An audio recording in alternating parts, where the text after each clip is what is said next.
4월 2일 종려주일 예배를 하나님 앞에 드리겠습니다.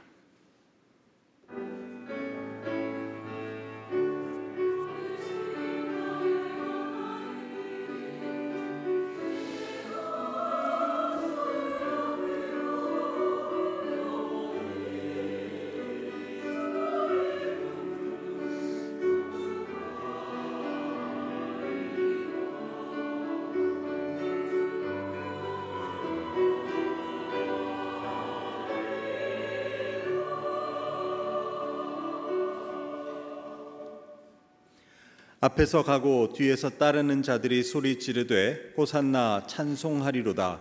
주의 이름으로 오시는 이여 찬송하리로다. 오는 우리 조상 다윗의 나라여 가장 높은 곳에서 호산나 하더라. 아멘. 호산나 만왕의 왕으로 오시는 주님을 찬양합니다. 만왕의 왕 만주가 되시는 그리스도께서는 그 옛날 예루살렘 성의 왕으로 입성하셨지만 그 걸음이 십자가를 향한 걸음이었음을 우리가 깨닫게 됩니다. 그 귀한 은혜와 사랑으로 오늘도 낮고 천한 저희에게 다가오셔서 저희의 몸과 마음과 삶을 다스리는 왕이 되어 주옵소서. 십자가를 향해 걸음 옮기시는 예수님을 따라 저희도 진리와 복음을 위해 용감히 걸음을 옮기는 자들이 되게 하옵소서. 예수 그리스도의 이름으로 기원하옵나이다. 아멘. 모두 자리에서 일어나셔서 찬송가 140장을 함께 찬송하시겠습니다.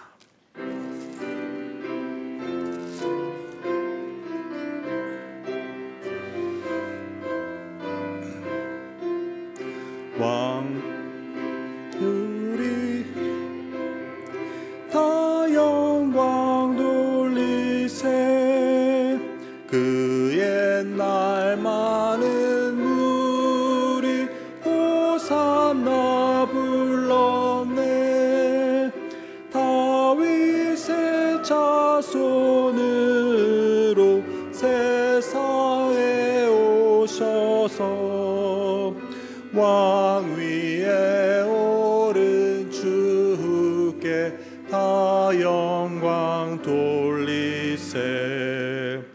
저 천군 천사들이 호산나 부르니 그 따라가던 물이 다와 답하도다.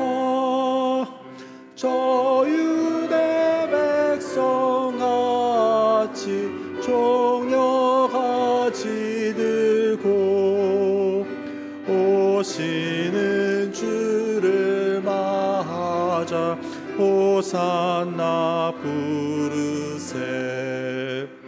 주 고난 받기 전에 수많은 무리가 영광의 찬송 불러 주 찬양하였네. 이같이 우리들도 주 환영하오니 그 넓은 사랑 안에 다 받아 주소서. 아멘. 이제 지난 한 주간의 우리의 죄를 하나님 앞에 고백하고 회개하는 기도를 드리겠습니다.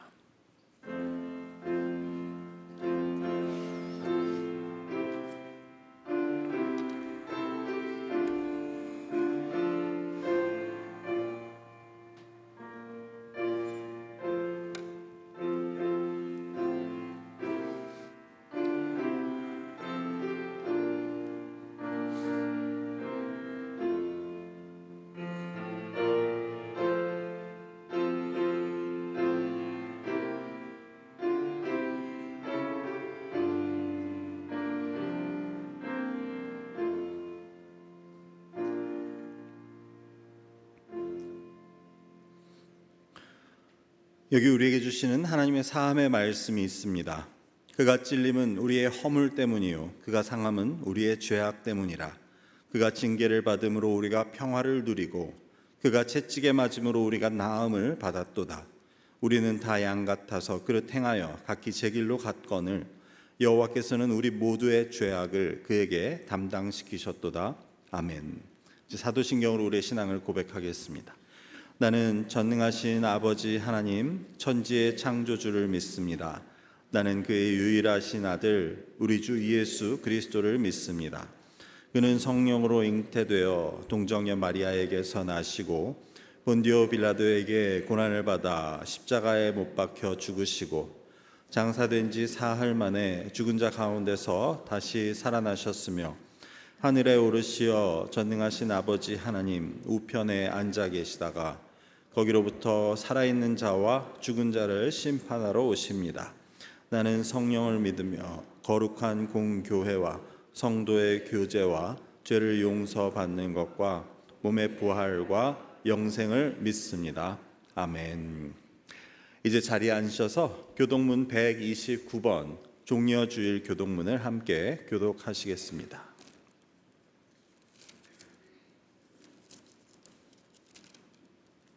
시온에 따라 크게 기뻐할지어다. 예루살렘에 따라 즐거이 부를지어다. 보라, 내 왕이 내게 임하시나니 그는 공의로우시며 구원을 베푸시며 겸손하여서 나귀를 타시나니 나귀의 작은 것 곧 나귀 새끼라. 내가 에브라임의 병거와 예루살렘의 말을 끊겠고 전장을 모두 끊으리니 그가 이방 사람에게 화평을 전할 것이요 그의 통치는 바다에서 바다까지 이르고 유브라데 강에서 땅끝까지 이르리라. 앞에서 가고 뒤에서 따르는 무리가 소리 높여 이르되 호산나 다윗의 자손이여 찬송하리로다. 주의 이름으로 오시는 이여 가장 높은 곳에서 호산나 하더라. 아멘. 찬송가 141장을 함께 찬송하신 후에 이기양 권사님께서 기도해 주시겠습니다.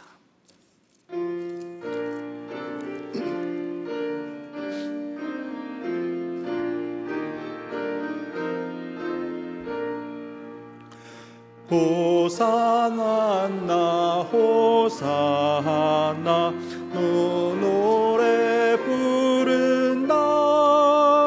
수많은 아이들이 즐거운 노래로 그 품에 안으시고 복 주신 주님께 온 마음과 마음 들여 주 찬양합니다. 저 감람산 길 따라 큰 물이 따르며 그 손엔 종려 가지 흔들며 외친다.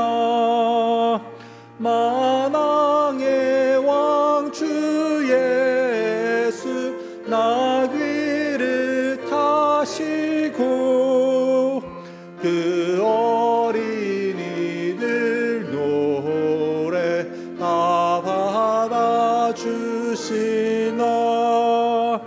호사 그의 노래 우리도 부르자. 주 예수 우리 구주 우리의 전능왕 온 몸과 마음 다해 목소리 높여서 영원히 기쁜 노래 주 앞에 드리자. 아멘.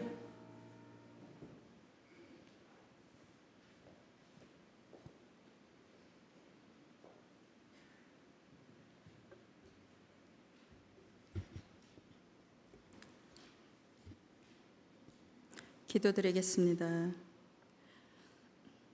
앞에서 가고 뒤에서 따르는 무리가 소리 높여 이르되 호산나 다윗의 자손이여 찬송하리로다. 주의 이름으로 오시는 이여 가장 높은 곳에서 호산나 하더라. 종려 주일 어린 나귀 새끼를 타시고 겸손의 왕으로 예루살렘에 들어가신 주님, 자랑하지 않으셨고 온유함과 겸손함으로 높고 낮음 없이 그 누구에게나 도움을 구하는 손길을 거절하지 않으신 주님, 어둡던 이 땅에 밝은 빛을 비추시고 소망을 잃었던 마음에 하늘의 소망으로 채워주신 주님께 감사함으로 찬양과 경배를 올려드립니다. 한 주간 각자의 처소에서 일터에서 주님이 주신 역할을 감당하며 살면서 속 사람의 죄성과 육신의 연약함으로 주님께서 보여주신 이웃 사랑하는 마음, 아끼는 마음, 이해하는 마음, 섬기는 마음을 나누며 살지 못함을 고백합니다.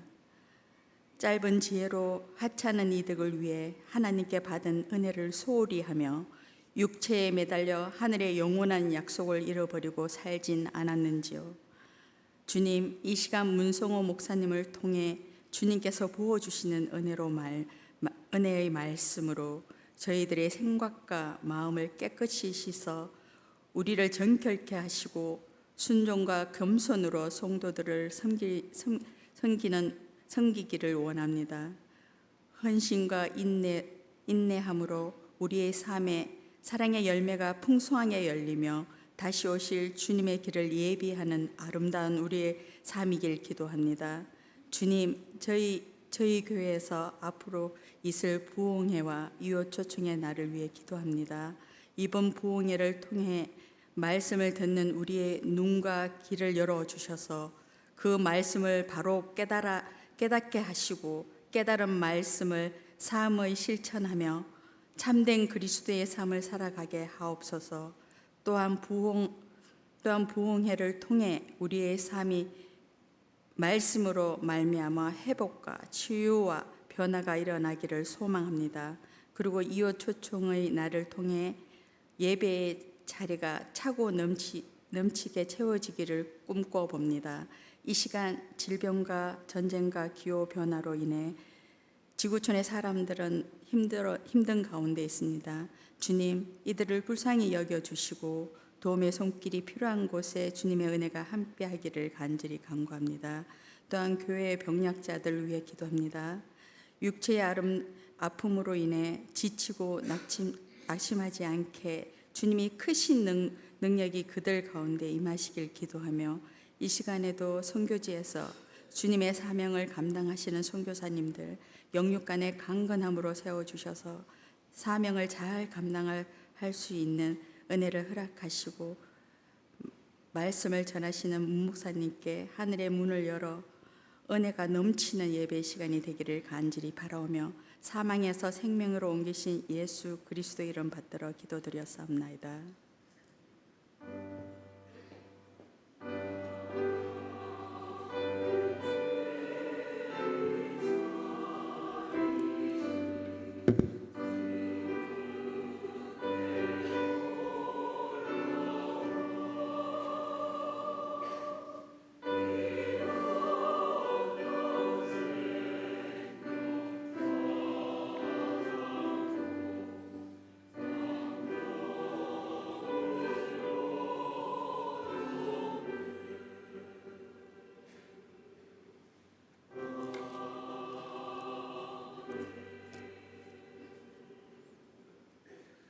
아멘.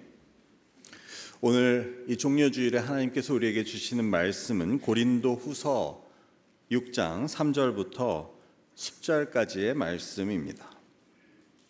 고린도 후서 6장 3절부터 10절까지의 말씀을 제가 봉독하겠습니다.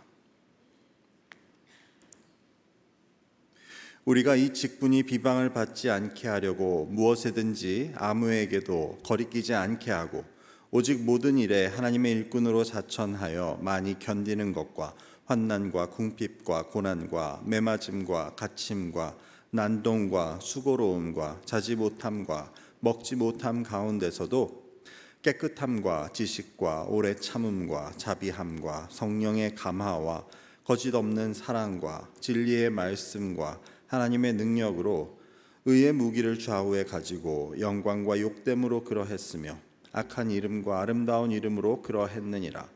우리는 속이는 자 같으나 참되고 무명한 자 같으나 유명한 자요 죽은 자 같으나 보라 우리가 살아있고 징계를 받는 자 같으나 죽임을 당하지 아니하고 근심하는 자 같으나 항상 기뻐하고 가난한 자 같으나 많은 사람을 부요하게 하고 아무것도 없는 자 같으나 모든 것을 가진 자로다. 아멘. 이제 성가대 나오셔서 하나님께 찬양 올려드리시겠습니다.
성가대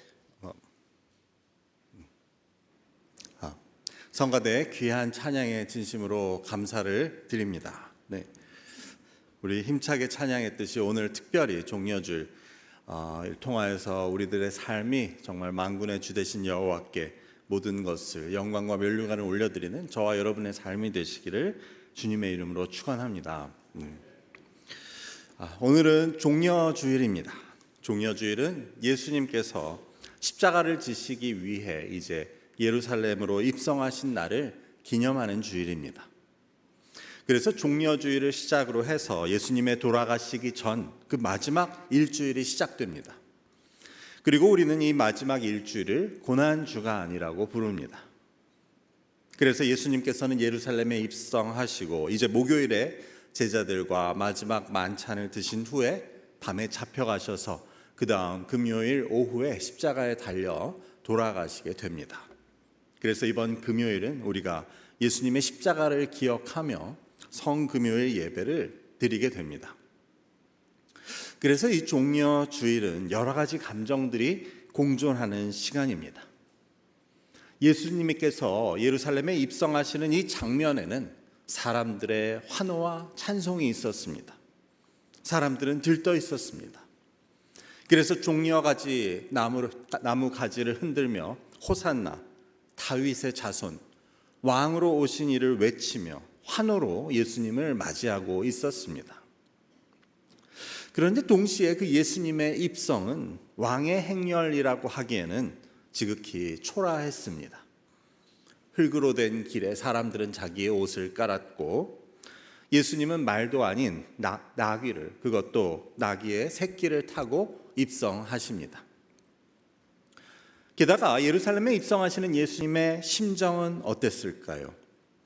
사람들의 환호 속에서 옮기시는 그 발걸음이 십자가를 향한 것임을 예수님께서는 이미 알고 계셨습니다. 그래서 겟세마네의 기도가 보여주듯 예수님께서는 마음이 무거우시고 또 힘드셨습니다.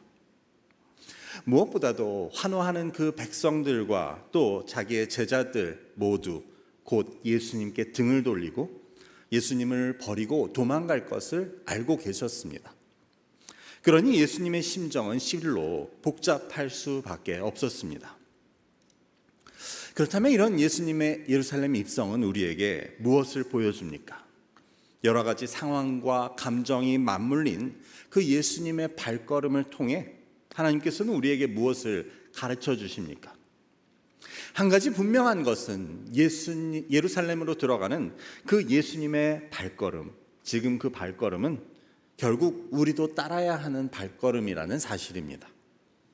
그래서 우리도 예수님과 같은 마음을 품고 이 길을 가야 하고, 그래서 이 발걸음은 우리 믿음의 본질을 보여주고 있습니다. 예수를 따르는 자들은 어떠한 사람들인지를 보여줍니다. 그래서 오늘은 이 예수님의 예루살렘에 입성하시는 모습에 대해서 고린도 후서의 바울의 고백을 통해 함께 말씀을 나누고자 합니다. 첫 번째로 우리 믿는 자들의 겉모습은 이 세상과 비교해서는 초라할 수밖에 없다는 것을 하나님께서는 오늘 우리에게 가르쳐 주십니다. 당시 예수님께서는 다윗의 자손이라는 만군의 주라는 칭호를 받으셨고 주님의 이름으로 오시는 왕이라는 환호를 듣고 계셨습니다. 사실 모두 맞는 말입니다. 예수님께서는 구약의 예언대로 다윗의 뿌리에서 나셔서 그 백성을 구원하러 오실 왕, 하나님의 메시아였습니다. 하지만 그 하나님의 이름을 가지고 오시는 왕의 모습은 사실 로마의 일개 장군의 모습과도 비교할 수 없이 초라한 모습이었습니다. 예루살렘으로 들어가시는 모습만 그랬습니까? 평소에도 그랬습니다. 예수님께서는 입고 다니시는 그 옷 한 벌밖에 없으셨던 것 같고 그 발도 지프로 만든 그 샌들로 인해 늘 더러웠습니다. 늘 거리를 다니시면서 그날 어디서 유하여야 할지 주무실지를 찾아야 했고, 그래서 그 예수님을 따르겠다고 온 한 서기관에게 예수님께서는 공중에 새도 집이 있고 여우도 굴이 있지만 나는 머리 둘 곳이 없다고 말씀하십니다. 이처럼 예수님의 모습은 결코 그 이름과 같이 영광스럽거나 화려하거나 보기 좋은 모습이 아니었습니다. 메시아, 다윗의 자손, 이스라엘의 왕이라고 불리셨지만 볼품없고 초라한 모습, 그것이 예수님의 모습이었습니다. 그래서 그 메시아를 예언하고 있는 이사야 선지자는 그 메시아에 대해서 이렇게 예언합니다. 53장 2절의 말씀입니다. 그는 주 앞에서 자라나기를 연한 순 같고 마른 땅에서 나온 뿌리 같아서 고운 모양도 없고 풍채도 없은즉 우리가 보기에 흠모할 만한 아름다운 것이 없도다. 여기서 이사야 선지자는 오실 메시아의 모습이 고운 모양도 없고 풍채도 없고 우리가 보기에 흠모할 만한, 정말 사모할 만한 아름다운 것이 하나도 없다고 말합니다. 이것은 분명히 그 백성 이스라엘이 기대하는 왕의 모습은 아니었습니다. 하지만 하나님께서 보실 예수 그리스도, 하나님의 아들이 이 땅에서 어떤 모습으로 살게 될지 이렇게 예고하고 계십니다. 그래서 이 예언대로 가난한 집의 아기로 태어나셔서 고운 모양이나 풍채도 없고 머리둘 거처도 없이 지내신 예수님께서는 오늘도 역시 같은 모습으로 예루살렘에 입성하고 계셨습니다.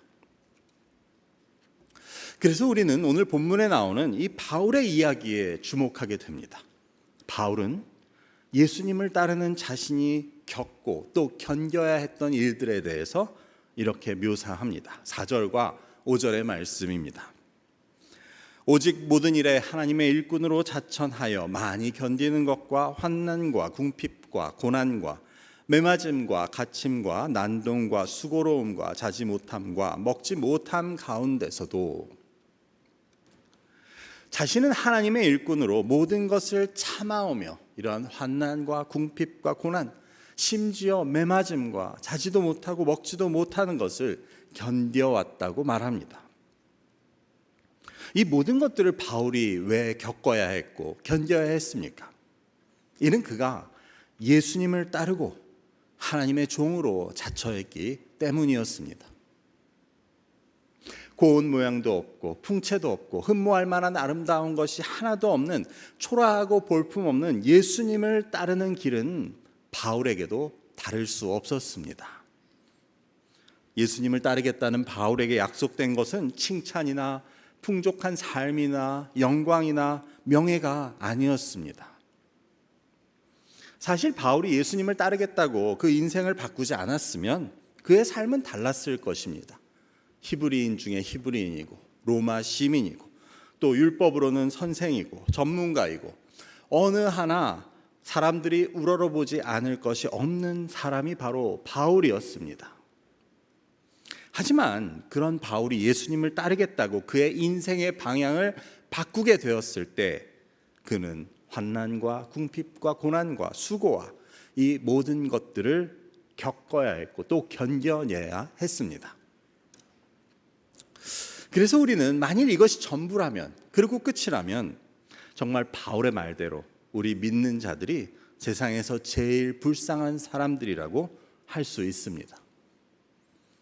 뭐가 아쉬워서 그 좋은 삶을 놔두고 이런 초라함과 수고와 고난을 자처합니까?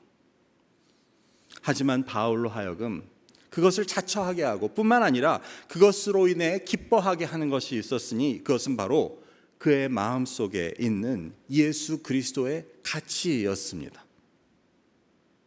그래서 오늘 말씀에서 첫 번째로 우리 믿는 자들의 모습은 겉으로는 이 세상에 비교할 수 없이 초라한 모습일 수밖에 없다고 한다면, 두 번째로 그럼에도 우리가 그것을 자처하고 기뻐하는 것은 바로 우리 안에 가진 예수 그리스도의 가치, 그 복음의 비밀이 있기 때문임을 오늘 본문은 들려주고 있습니다. 6절과 7절의 말씀을 제가 읽어보겠습니다. 깨끗함과 지식과 오래 참음과 자비함과 성령의 감화와 거짓이 없는 사랑과 진리의 말씀과 하나님의 능력으로 의의 무기를 좌우에 가지고. 사실 이 말씀은 바로 앞에 이어지는 말씀으로부터 같이 읽어야 하는데, 즉 우리는 환난과 궁핍과 매맞음과 수고 가운데 있지만 대신 이런 것들을 속에 가지고 있다고 바울은 말합니다. 그래서 그것은 순결과 하나님을 아는 지식과 하나님의 인내와 자비, 그리고 성령과 거짓없는 사랑, 그리고 진리의 말씀, 하나님의 능력이었습니다.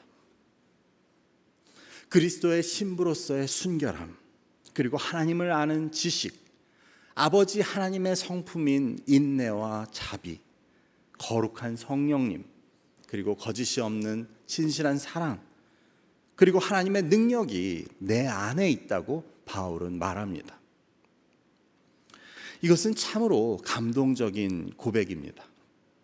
내가 겉으로는 초라하고 얻어맞고 자지도 못하고 먹지도 못하고 고난과 궁핍을 겪고 있지만 내 안에는 하나님을 아는 지식과 하나님의 인내와 자비, 거룩한 성령님과 또한 진리의 말씀과 하나님의 능력이 있다고 바울은 고백하고 있었습니다. 여러분은 어떠십니까? 이 말씀을 읽으며 가슴이 뛰지 않으십니까? 나도 마찬가지라고, 나도 그렇다고 속으로 고백하고 계시지 않습니까? 이 바울의 고백은 우리 모두의 고백입니다. 우리는 내 안에 있는 이런 가치들 때문에 모든 어려움과 수고와 초라함을 자처한 자들입니다. 편한 길, 넓은 길을 놔두고 십자가의 길, 좁은 길을 가겠다고 선택한 자들입니다. 그래서 우리가 이 길을 택하지 않았으면 겪지 않아도, 견디지 않아도 될 일들을 기쁜 마음으로 견디고 있는 것이 바로 우리 믿는 자들의 모습입니다. 굳이 이 땅에 내려오셔서 수치와 모욕과 죽음을 당하지 않으셔도 되고 그냥 하늘 영광 보좌에 편히 계실 수 있는 예수님이셨지만, 그분께서 우리를 위해 이 낮은 곳을 자처하시고 십자가의 모욕과 죽음의 길을 가셨듯이 그 예수님을 따르는 우리도 그 길을 따라 십자가의 길, 좁은 길, 험한 길을 가겠다고 나선 자들입니다. 그렇기 때문에 우리에게는 우리 안에 가진 이것들을 확인하는 것이 너무 중요합니다. 나의 초라함, 겉모습에도 불구하고, 내가 자처한 수고와 고난에도 불구하고 내가 내 안에 이러한 귀중한 가치, 귀한 보배를 가지고 있다는 것을 확인하는 것이 중요합니다. 그래서 지금 내 안에도 순결함과 하나님의 지식이, 인내와 자비가, 거룩한 성령과 진리의 말씀이, 하나님의 능력이 있음을 우리는 확인하고 또 한순간도 잊지 말아야 합니다. 그래서 바울은 고린도후서 4장에서 우리가 이 보배를 질그릇에 가졌다고 말합니다. 우리의 모습은, 보잘것없고 초라한 우리의 모습은 질그릇과 같고 깨어지기 쉽지만 우리는 그 안에 보배를 담은, 보석을 담은 질그릇입니다. 즉 그리스도의 사람들은 우리의 가치가 나 자신에게 있지 않고 내가 소유한 그 그리스도의 이름, 거짓 없는 사랑과 진리의 말씀과 하나님의 능력에 있음을 아는 자들이라고 오늘 말씀은 보여줍니다. 그리고 우리도 그런 자들인지 오늘 본문은 묻고 있습니다. 그래서 바울은 8절에서 우리가 영광과 욕됨으로 그러했고 악한 이름과 아름다운 이름으로 그러했다고 말합니다. 이 뜻은 우리가 이 보배를 가졌기 때문에 영광을 받건 수치를 당하건 칭찬을 받건 비난을 당하던 그것과 상관없이 내가 하나님의 종으로 자처하고 예수 그리스도를 따라왔다고 하는 뜻이었습니다. 즉 우리 안에 있는 것이 그렇게 귀하기 때문에, 그리고 그것 때문에 우리가 이 모든 일을 하는 것이기 때문에 그것이 때로는 영광보다는 수치가 되어도, 칭찬보다는 비난을 듣게 되어도 자신은 그리스도를 따르는 일에 변함이 없고 거침이 없다는 바울의 고백이었습니다. 이 종려주일에 예루살렘에 입성하시는 예수님의 모습도 그러했습니다. 그 볼품없고 초라한 모습, 흠모할 아름다운 것이 하나도 없으신 그 모습 속에 예수님께서는 그 안에 하나님의 나라와 생명의 복음을 품고 계셨습니다. 죄인된 우리들에 대한 그 거짓 없는 사랑을 가지시고 인내와 자비로 모든 것을 견디셨습니다. 그래서 영광과 칭찬뿐 아니라 수치와 비난 속에서도 예수님께서는 그 하나님의 뜻하신 길을 묵묵히 가셨고 지금도 십자가로 향한 길임을 아시면서도 이 예루살렘으로 나귀를 타고 들어가고 계셨습니다. 이 모든 것은 그 안에 품으신 우리를 향한 진실한 사랑 때문이었습니다. 그 귀한 하나님의 나라와 그 생명의 복음을 품으신 분이셨기 때문에 묵묵히 그 고난과 수치와 죽음의 길을 가셨음을 오늘 말씀은 우리에게 보여줍니다. 이러한 예수님의 발걸음은 빈손에 따르는 군사도 하나 없고 초라하고 볼품없는 입성이었지만 그 길은 우리에 대한 사랑과 하나님의 능력으로 죄와 사망의 권세를 멸하시고 십자가의 승리를 이루시는 길이었습니다. 예수님을 따르는 우리 역시 마찬가지입니다. 우리 안에는 하나님의 나라와 그 생명의 복음을 품고 있을 때 우리는 그 예수님의 뒤를 따를 수 있습니다. 그 길이 좁고 험한 길이고 고난과 수고의 길이어도 우리는 예수님이 우리 마음에 주신 그 사랑과 은혜로 인해 그 뒤를 따를 수 있는 것입니다. 그래서 오늘 말씀의 마지막으로 바울은 이처럼 예수님을 따르는 우리 그리스도인들의 모습을 이렇게 묘사하고 또 선포합니다. 8절 후반부부터 10절까지의 말씀입니다. 우리는 속이는 자 같으나 참되고 무명한 자 같으나 유명한 자요 죽은 자 같으나 보라 우리가 살아있고 징계를 받는 자 같으나 죽임을 당하지 아니하고 근심하는 자 같으나 항상 기뻐하고 가난한 자 같으나 많은 사람을 부요하게 하고 아무것도 없는 자 같으나 모든 것을 가진 자로다. 바울은 먼저 자신이 속이는 자 같지만 참되다고 합니다. 바울은 12장에 보면 실제로 고린도 교회 교인들로부터 속이는 자로 여겨졌습니다. 그리스도의 복음을 전하기 위해 이방 지역을 다니며 이런 오해들도 받았습니다. 아니 바울이 복음이 아니면 왜 이런 소리를 들어야 했습니까? 하지만 그는 그런 오해와 모함에도 불구하고 자신은 참되다고 말합니다.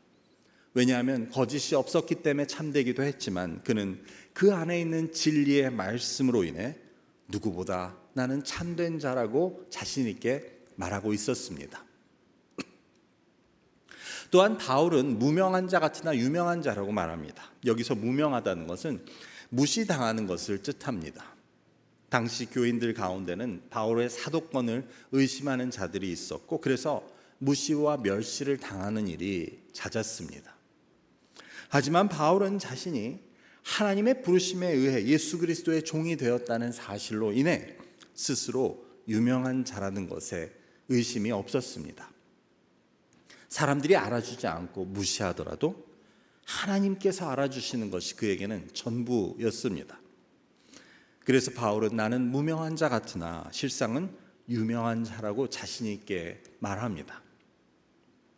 이어서 죽은 자 같으나 보라 우리가 살아있고 징계를 받는 자 같으나 죽임을 당하지 않는다고 말합니다. 바울은 실제로 돌로 침을 당하고 죽을 뻔한 고비를 몇 번 넘겼지만 그럼에도 그 안에 있는 생명으로 자신은 도리어 살아있는 자라고 어떠한 상황에서도 나는 살아있는 자라고 확신합니다. 살아있다고 하지만 그 안에 생명이 없는 자들에 비해 자신은 어쩌면 이미 죽은 목숨처럼 보일지 몰라도 그 안에는 깨뜨릴 수 없는 생명이 있음을 바울은 말합니다. 근심하는 자 같으나 항상 기뻐합니다. 바울의 근심은 늘 교회를 위한 것이었습니다. 자신이 복음을 전한 교회를 근심하고 또 동족의 구원과 이방인의 전도를 위해 늘 노심초사했지만 그런 근심은 그를 짓누르지 못했습니다. 왜냐하면 이를 통해 장차 주어질 그 영원한 영광에 비하면 이것은 아무것도 아니라는 것을 알았기 때문에 도리어 소망으로 인해 항상 기뻐할 수 있었습니다. 그래서 근심하는 자 같으나 항상 기뻐할 수 있었던 바울은 그것이 그리스도를 따르는 자들의 모습이라는 것을 확신했기 때문에 항상 기뻐하라고 권면할 수 있었습니다. 바울은 이어서 가난한 자 같으나 나는 많은 사람을 부요하게 하는 자라고 말합니다. 바울은 물질적으로 가난했습니다. 복음을 전하면서도 생계를 위해 직접 손으로 일해야 했고, 그래서 먹지 못하는 날도 자지 못하는 날도 많았습니다. 하지만 그는 다른 사람을 풍족하게, 그 가운데서도 다른 사람을 부욕해 하는 자였습니다. 예루살렘을 위한 지원금을 모아 전달한 것도 그랬고, 특별히 영적인 의미에서 많은 자들을 부요하게 하는 자였습니다. 그것은 다름 아닌 그가 따르는 예수님께서 하신 일이었습니다. 바울은 고린도후서 8장에서 부요하신 예수님께서 너희를 위해 가난하게 되심은 그의 가난함으로 말미암아 너희를 부요하게 하려 하심이라고 설명합니다. 이러한 예수님의 모습을 따라 바울은 스스로 가난을 자처했고, 하지만 이를 통해 다른 이들을 부요하게 할 수 있었습니다. 물질적으로도 그랬고 영적으로도 그는 자신의 높은 지위와 명예 버리고 사람들로부터 무시당하고 오해받는 전도자의 길을 택합니다. 그래서 그는 자신이 가난해짐을 통해 많은 사람을 부요케 하는 자가 될 수 있었습니다. 이를 볼 때 결국 영적으로든 물질적으로든 우리가 가난한지 부요한지는 우리가 가진 것에 달린 것이 아닙니다. 대신 내가 얼마나 남에게 베푸느냐, 다시 말해 우리가 남을 얼마나 부유하게 풍족하게 하느냐에 따라 내가 가난한 자인지 부유한 자인지는 정해집니다. 내가 아무리 돈이 많아도 그거를 나 자신을 위해서만 쓴다면 그는 가난한 자일 수밖에 없습니다. 하지만 부자가 아니더라도 다른 사람과 나누고 이를 통해 다른 사람의 마음을 부유케 할 수 있다면 그는 진정한 부자라고 할 수 있습니다. 그런데 이는 영적으로도 마찬가지입니다. 내가 아무리 은혜 충만하고 내가 영적으로 부유하다고 스스로 느껴도 다른 사람의 영을 부유하게 해주지 못하면 우리는 영적으로 가난한 자가 될 수밖에 없습니다.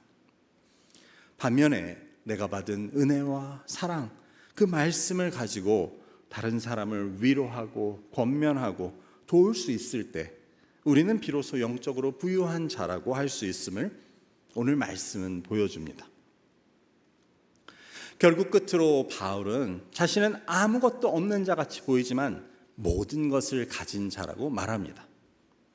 바울은 그야말로 집도 없고 돈도 없고 친구도 없고 가족도 없고 동포 유대인들에게서는 살해 위협을 당하고 이방인들로부터는 배척을 당하는 처지에 있었습니다.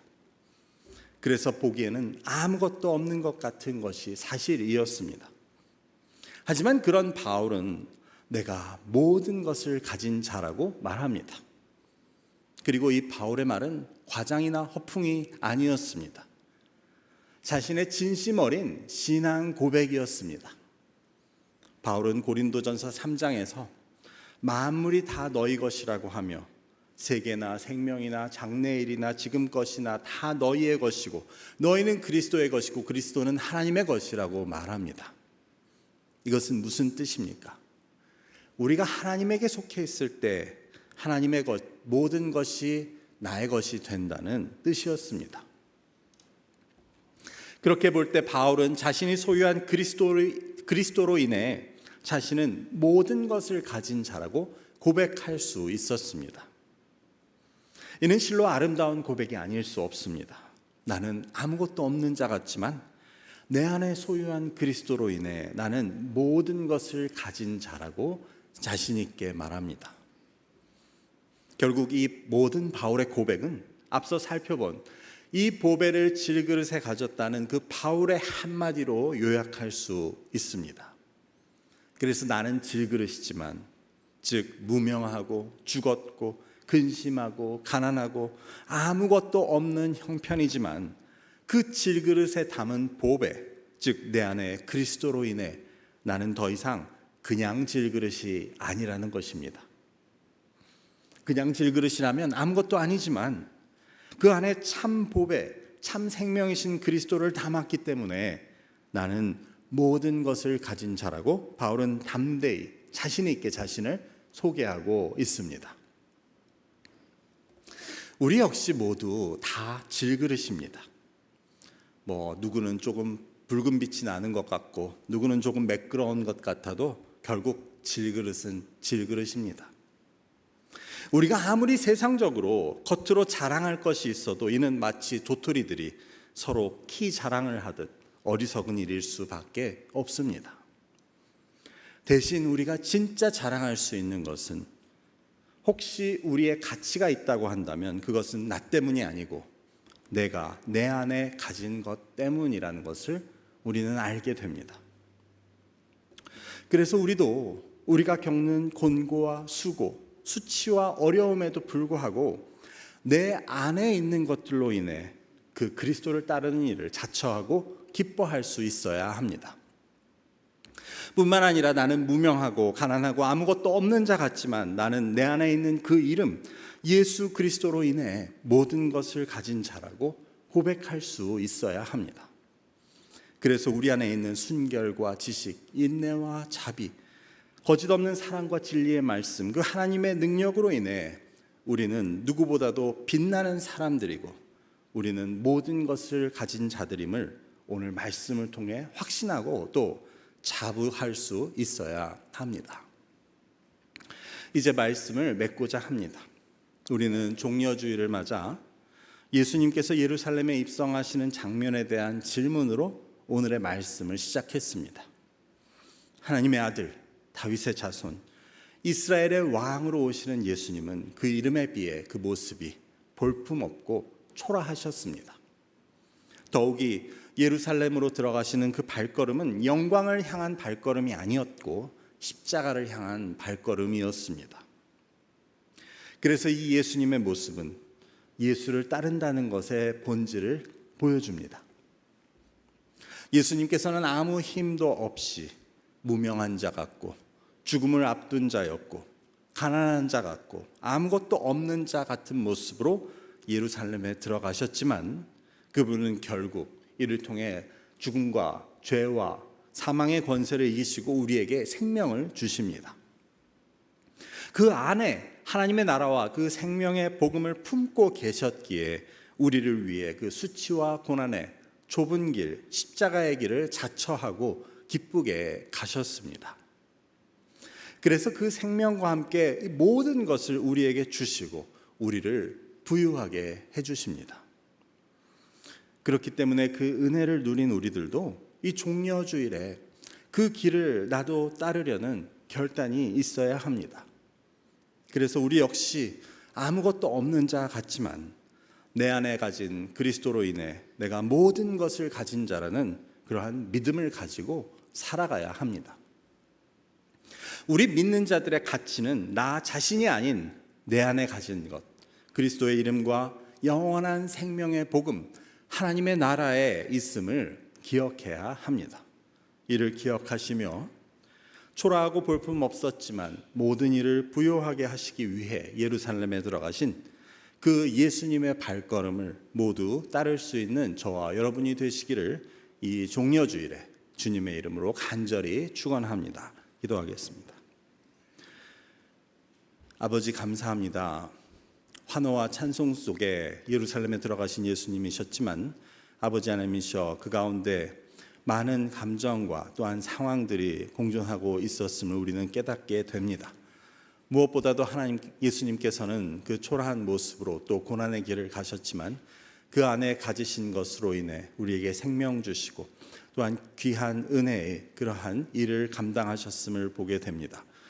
예수 그리스도를 따르겠다고 하는 우리들도 다른 어떤 것이 아닌 내 안에 가진 그 예수 그리스도와 또 그리스도께서 우리에게 허락하신 하나님의 나라와 생명의 복음으로 인해 내가 가치가 있다는 것을 기억하고 그래서 내가 아무것도 없는 자 같지만 모든 것을 가진 자라고 담대히 선포하고 또 이를 전할 수 있는 또 이를 살아갈 수 있는 저희들 될 수 있도록 주님 은혜를 베풀어 주옵소서. 감사함이 예수 그리스도의 이름으로 기도드립니다. 아멘. 모두 자리에서 일어나셔서 찬송가 354장을 부르시며 준비하신 예물을 하나님께 봉헌하시겠습니다.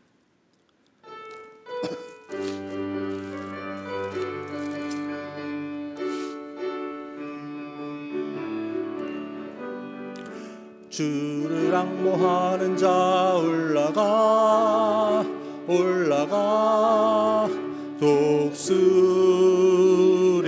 같이 모든 싸움 이기고 근심 걱정 벗은 후 올라가 올라가 독수리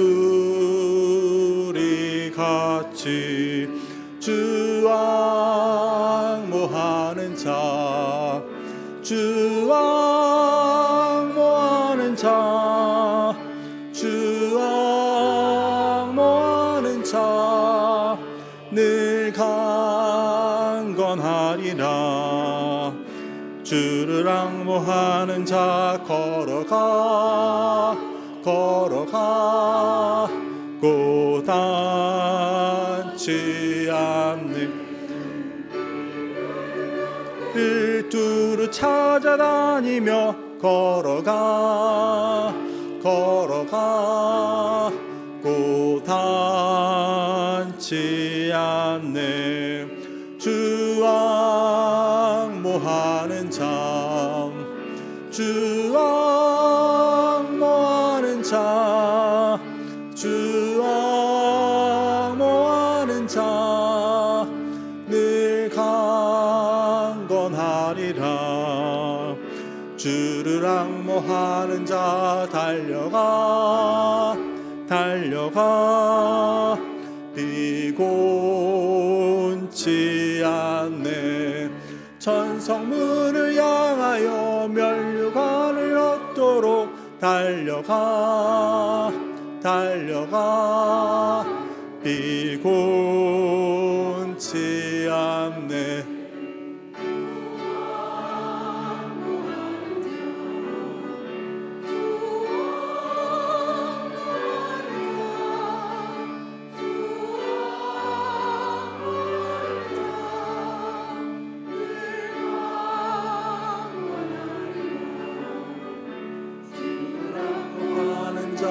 올라가 올라가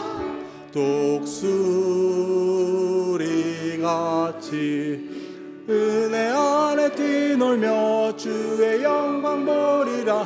올라가 올라가 독수리같이 주 앙모하는 자 주 앙모하는 자 주 앙모하는 자 늘 강건하리라.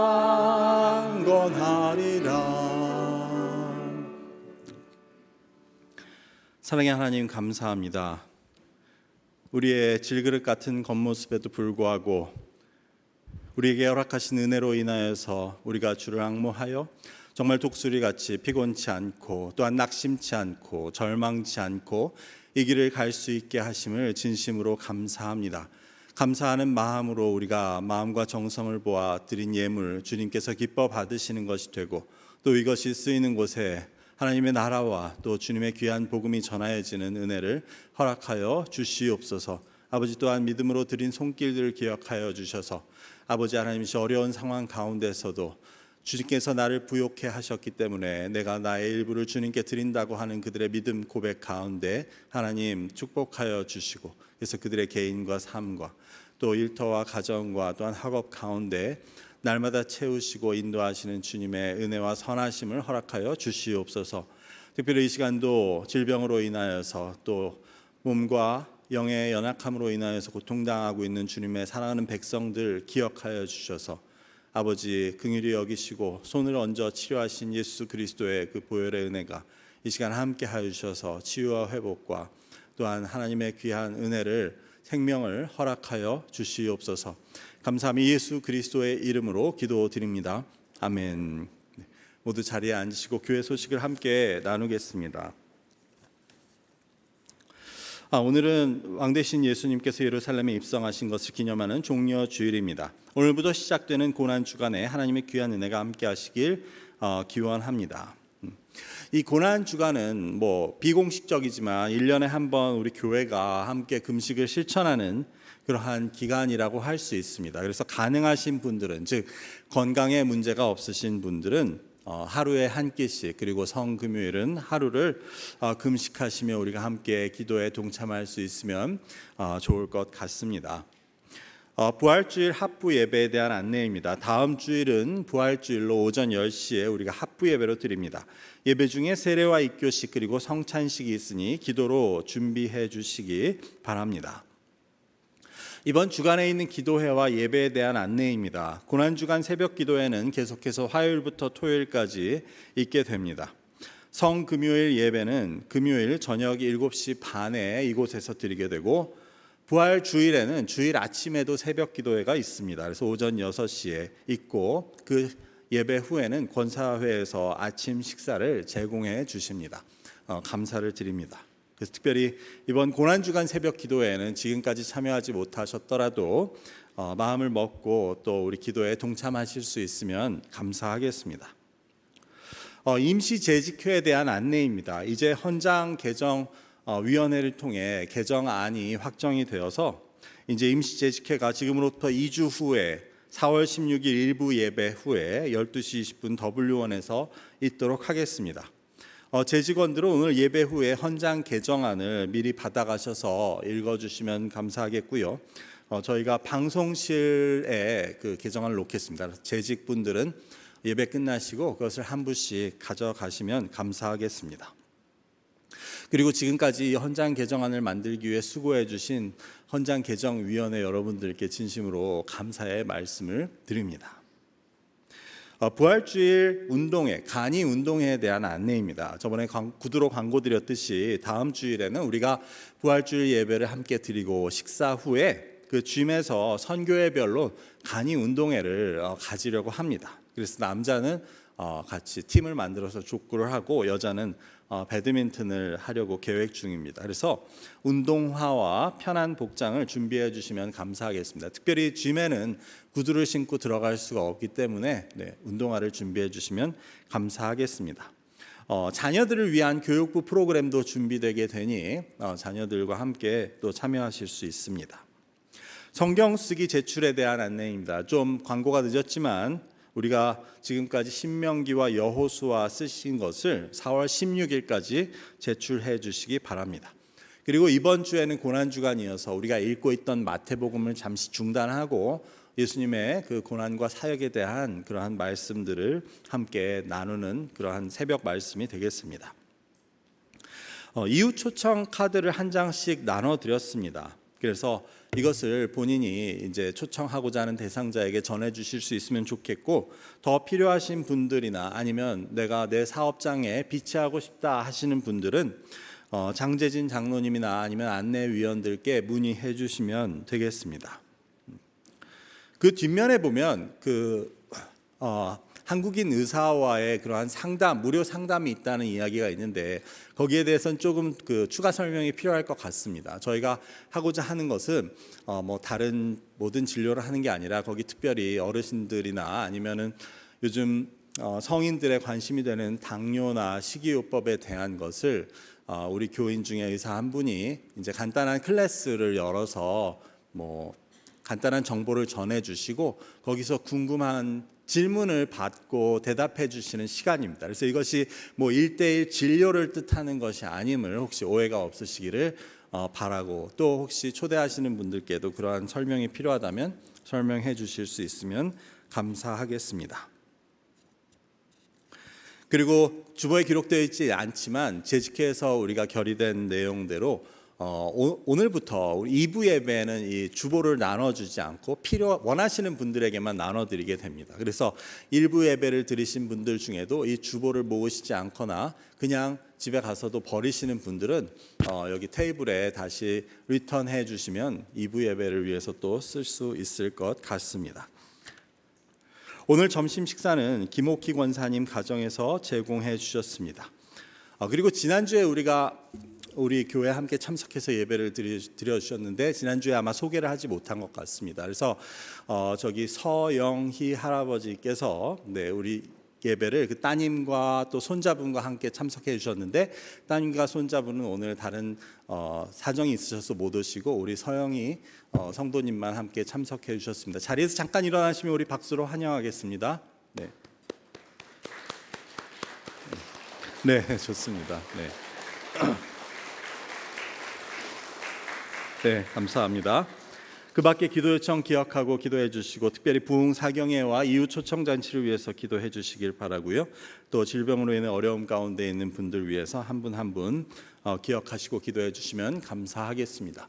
이제 모두 자리에서 일어나셔서 주님 가르치신 기도를 찬송으로 드리신 후에 축도로 오늘의 예배를 마치겠습니다.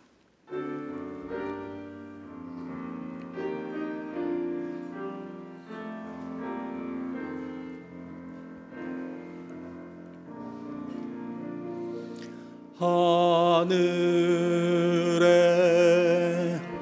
계신 아버지, 이름 거룩하사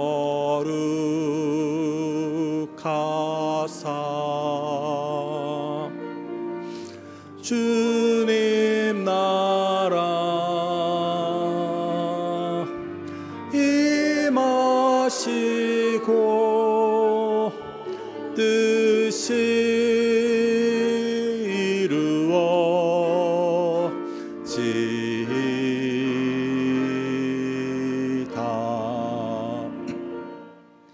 일용할 양식 주시고 우리들의 큰 죄 다 용서하옵시고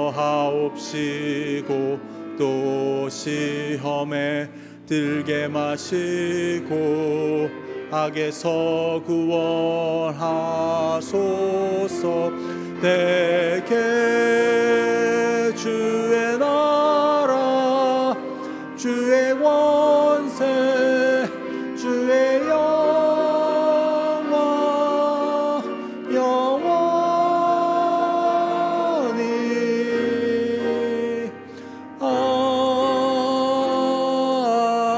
아멘.